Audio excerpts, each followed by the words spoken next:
Rail line ধরে ছুটে চলা এক সাধারণ যাত্রীবাহী ট্রেন। প্রায় 450 জন মানুষ তাদের গন্তব্যে ফিরছিল। কেউ ফিরছিল বাড়ি, কেউ কাজে, কেউ আবার পরিবারকে নিয়ে যাত্রা করছিল কোয়েটা থেকে পেশোয়ারের দিকে।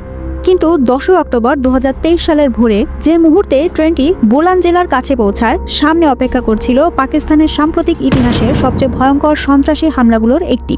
এটাই জাফর এক্সপ্রেস ট্রেন হাইজ্যাকের কাহিনী।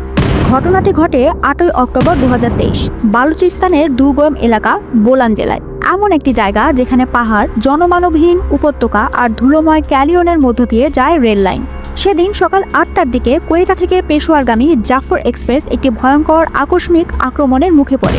জঙ্গিরা প্রথমে সামনে থাকা রেল লাইন বিস্ফোরণে উড়িয়ে দেয়। ট্রেন হঠাৎ থেমে যায়। ড্রাইভার কিছু বুঝে ওঠার আগেই চারদিক থেকে ছুটে আসে সশস্ত্র 20 থেকে 25 জন জঙ্গি। তারা ভারী অস্ত্রে সজ্জিত ছিল, একে সিরিজের রাইফেল, আরপিজি, হ্যান্ড গ্রেনেড, এমনকি শরীরে ছিল সুইসাইড ভেস্ট।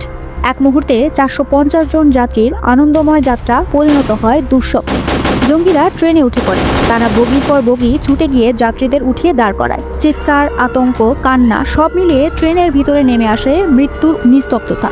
জঙ্গিরা জানায় তারা বিএলএ অর্থাৎ বালুচ লিবারেশন আর্মির সদস্য, যারা দীর্ঘদিন ধরে পাকিস্তানের বিরুদ্ধে সশস্ত্র লড়াই করছে। তাদের দাবি ছিল পরিষ্কার, বালুচিস্তানকে পাকিস্তান থেকে আলাদা স্বাধীন রাষ্ট্র করতে হবে। জঙ্গিরা পুরুষ, মহিলা, শিশু সবার ওপর অস্ত্র তাক করে জিম্মি করে রাখে। বেশ কয়েকজনকে ট্রেন থেকে নিচে নামিয়ে বেঁধেও ফেলে। কিছু যাত্রীকে মারধর করা হয়।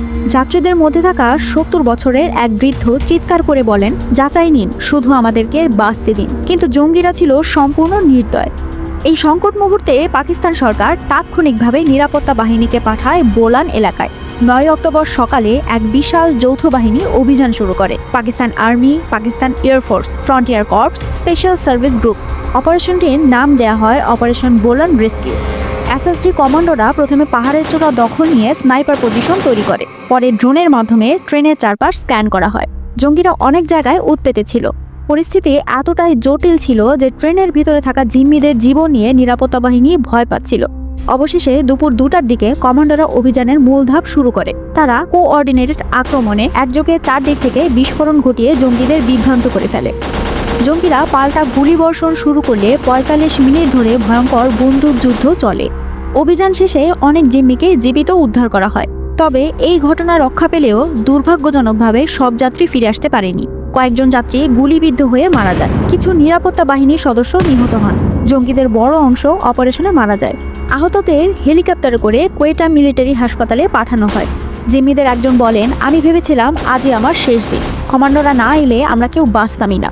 এক শিশুকে উদ্ধার করার সময় এসএসজি এর এক কমান্ডার শরীরে গুলি লাগে, কিন্তু শিশুটিকে বাঁচিয়ে আনেন। তার এই বীরত্ব পুরো দেশে দারুণ সাড়া ফেলে। এই হামলা পাকিস্তানকে নাড়িয়ে দেয়।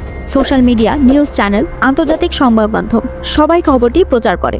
যুক্তরাষ্ট্র, যুক্তরাজ্য, চীন, তুরস্ক সহ বিভিন্ন দেশ এই হামলার নিন্দা জানায়।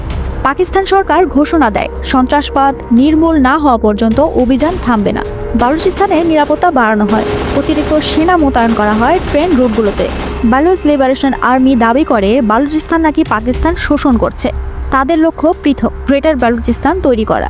তাদের দুর্ধর্ষ অস্ত্র এবং গেরিলা কৌশলের কারণে তারা দীর্ঘদিন ধরে পাকিস্তান সরকারের বড় মাথা ব্যথা।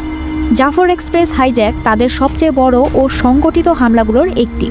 এই ঘটনা আমাদের মনে করিয়ে দেয়, সন্ত্রাসবাদ কোনো দেশ, জাতি বা ধর্ম মানে না, এটা মানবতার শত্রু। জাফর এক্সপ্রেসের 450 জন যাত্রী সেদিন ভয়াবহ এক বাস্তবতার মুখোমুখি হয়েছিল, কিন্তু নিরাপত্তা বাহিনীর বীরত্ব অনেক মানুষের জীবন বাঁচিয়েছে। ঘটনা যতই বড় হোক বা ভয়ঙ্করই হোক, এটা প্রমাণ করে ঐক্য, সাহস আর দ্রুত পদক্ষেপ একটি বড় বিপর্যয় থেকে মানুষকে বাঁচাতে পারে।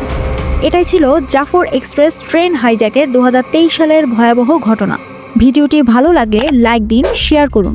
আর নতুন নতুন রহস্য ও বাস্তব ঘটনার গল্প পেতে চ্যানেলটি সাবস্ক্রাইব করতে ভুলবেন না।